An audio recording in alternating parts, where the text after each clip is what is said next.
Hola, it is Fabi here, and let's talk about a shift that's happening right now that is literally quietly going to decide which experts get chosen over the next decade. So for the past 20 years, when somebody needed an expert, they basically Googled it and they got a list of people, 10 blue links, and they picked from all of the options out there. Now, what I want you to understand is that is literally over because now people are asking AI, who's the best person to help me with this? And AI doesn't hand them a list of 10 options to compare. It gives them maybe one or two, and that is it. One main recommendation at the end of that. And here's the part that should literally stop you cold. AI doesn't just recommend options, it recommends actual authorities. So the question is no longer, am I visible? The question is, when somebody asks AI who solves this problem, does it say your actual name? So for most experts right now, the answer honestly is no. And today I'm going to show you exactly why and how to become the authority that AI actually ends up choosing. Now, if you're an established expert, you're a coach, you're a consultant, you're maybe an attorney or a professional service provider over 40, somebody who has real depth, real results, and expertise, this matters to you more than to anybody else because you've spent years, maybe decades, becoming genuinely excellent at what you do. And there's a quiet fear that's creeping in right now. The fear that AI is going to flatten everything that you've built, that it's going to commoditize in one way or another your expertise, that anybody with a prompt can sound like they know what you know better than you. So I'm going to show you something that flips that fear completely upside down because honestly, AI isn't the thing that's going to make you replaceable. Used right, it's the thing that actually proves that you are irreplaceable, but only if the market has named you as the authority in that field. So let's talk about how that naming actually ends up happening. Because here's what almost every expert out there is getting wrong about AI right now. They think that the danger is that AI can do what they do. The reality is, that's not really the actual danger. The danger is that AI has actually become the new gatekeeper.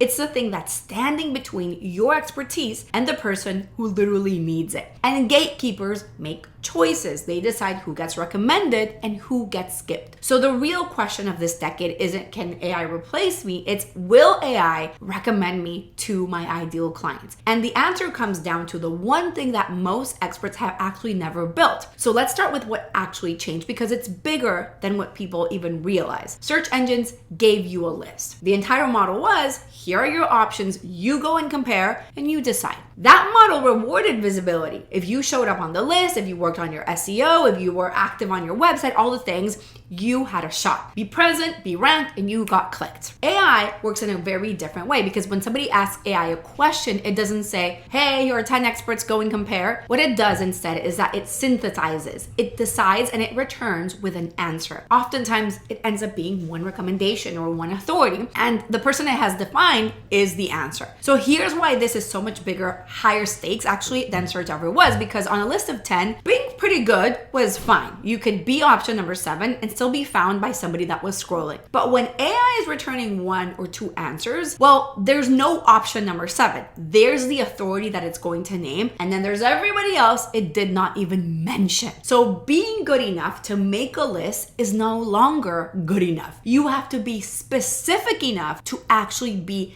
the answer. So the reality is that visibility might have gotten you into the list before, but authority is what's going to get you named as the answer. So how do you get AI to recommend you? So this is the part that I really want to reframe everything around for you, because AI is recommending what it can clearly identify, it can clearly name, and it can clearly categorize. It surfaces the expert who owns a very specific thing, the one associated with a particular problem, a particular method, a particular category.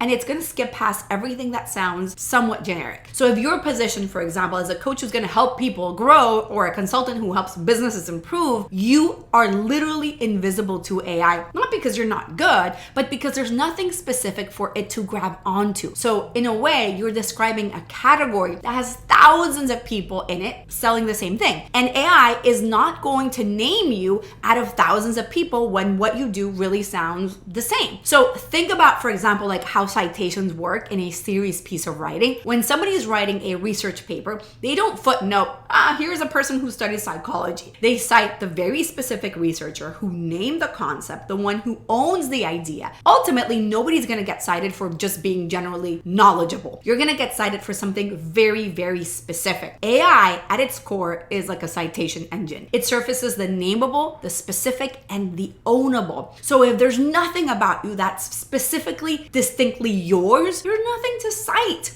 and there's nothing to recommend. So the lesson here is that AI does not cite the generally good. It's going to cite the specifically known. And if it can't name what you own, it will not recommend you. And here's the thing, the trap that most experts fall into right now, and it's making the problem, I feel, a lot worse because they feel the pressure of AI. So they're using AI to create more content, but they're still feeding it a lot of generic input, generic positioning, generic angles, which means that generic, whatever you put in generic comes out. So they're producing more and more content that sounds exactly like everybody else's content, accelerating their own commoditization with the very tool that they're afraid of. It's pretty interesting. So AI is amplifying what already exists. If what exists is generic, AI is going to make you sound more generic, just a lot faster, because the reality is that AI made expertise a commodity. The only thing that makes it scarce again is owning something that AI can point to as distinctly yours. And before I show you how to become the authority that AI chooses, the part that actually fixes this, can you do me a quick favor? If this is shifting how you see the next few years of your business or even months, I want you to hit subscribe and turn on notifications, because every single week I break down how established experts position themselves to win in a market that's being reshaped by AI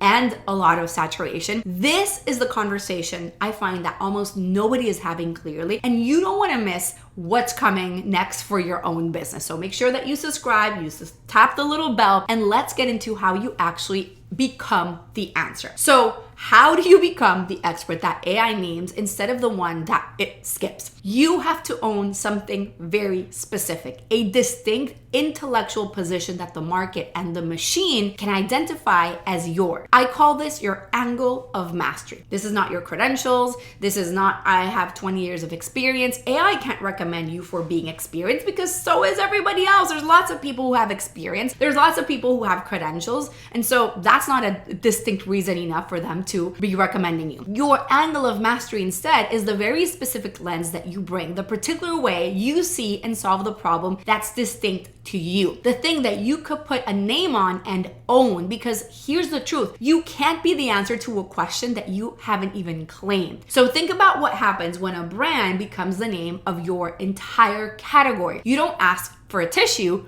you ask for a Kleenex. You don't say you're gonna search something online, you're gonna say you Google it. So what happens is that when you own the name, you become the default answer. You're not competing in the category, you are the category. And so that's exactly what owning your angle of mastery ultimately does. When your name becomes synonymous with a specific way of solving a problem, you stop being one option among so many. You become the thing people, and obviously AI, are going to reach for automatically. But here's the second thing that is really, really powerful. Authorities don't just describe problems. They're great at diagnosing them. Anybody can say, oh, your marketing isn't working. That's generic, that's forgettable. But an authority is gonna say, well, your marketing isn't working because your positioning is generic, which makes you compete on price, which means that you need 3 times as many clients to hit the same revenue that you really desire. That right there is a little bit more of a diagnostic because it's more specific, it's nameable, it's a way of seeing the problem in a different way. So when you have that diagnostic authority, when you can name the real problem better than anybody else in your space, you end up becoming the obvious expert, because the person who names the problem more precisely is the one that is trusted to actually solve it. And that position is exactly what AI is surfacing: the specific, the diagnostic, the ownable. And here's the really cool part of this. This is the one thing that AI can never replicate, because it can replicate information,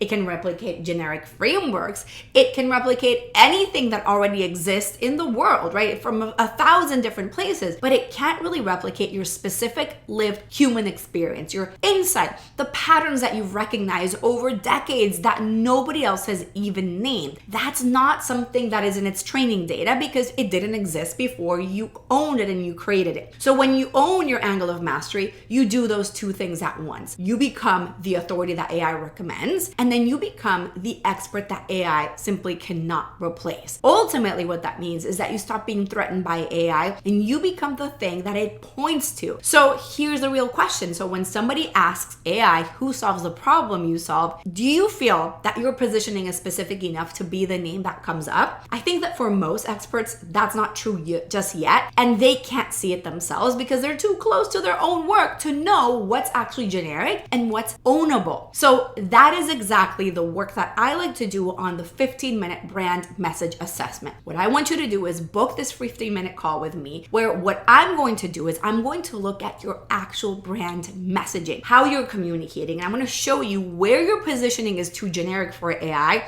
for anybody to be able to recommend you, what your angle of mastery potentially could be, and that very specific thing that you could own right now. So go to brandmessagesession.com to book the call, or you're gonna find the link in the description of this episode, and make sure you book it, and make sure you subscribe on YouTube, Apple Podcasts, Spotify. You follow me everywhere at Fabi Paolini, and let me know in the comments if AI had to describe what you specifically own in one sentence, what would it say right now? I'm curious to know. Let me know in the comments, and I will see you in another episode.